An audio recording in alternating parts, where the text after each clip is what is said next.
দুই পা সবসময় একদম ক্লিন শেপড করে রাখেন মেসি। অনেকে ভাবেন নিজেকে কুল বা স্টাইলিশ দেখানোর জন্য তিনি এটা করেন, অথবা শরীরের লোম তার একদমই পছন্দ না।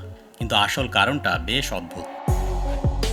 ক্যারিয়ারের শুরুর দিকে বার্সেলোনাতে খেলার সময় মেসির পায়ে কিন্তু লোম ছিল। ওই সময় থেকেই মেসি তার লো সেন্টার অফ গ্র্যাভিটি এবং দুর্দান্ত ড্রিবলিংয়ের জন্য পরিচিত হয়ে ওঠেন। ডিফেন্ডারদের জন্য তাকে ঠেকানো ছিল অত্যন্ত কঠিন, ফলে দেখা গেল তাকে বারবার ফাউলের শিকার হতে হচ্ছে। পরে ফিজিওথেরাপিস্টে ব্যাখ্যা করেন, পায়ের লোমে ধুলো, ময়লা, ঘাম এগুলো জমে থাকতে পারে, আর খেলতে গিয়ে ছোটোখাটো আঘাত বা ক্ষত তৈরি হলে জমে থাকা ঘামে যন্ত্রণা যেমন বাড়ে, তেমনি সংক্রমণের ঝুঁকিও বাড়ে।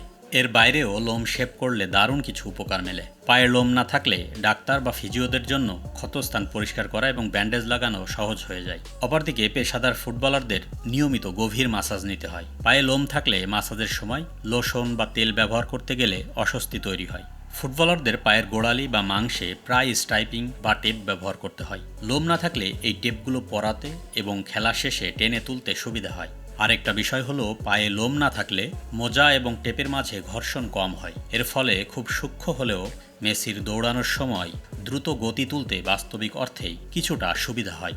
তাই মেসির জন্য এটা মোটেও স্টাইলের কোনো বিষয় না, বরং পারফরম্যান্স, কমফোর্ট এবং ক্যারিয়ার বাঁচানোর অংশ।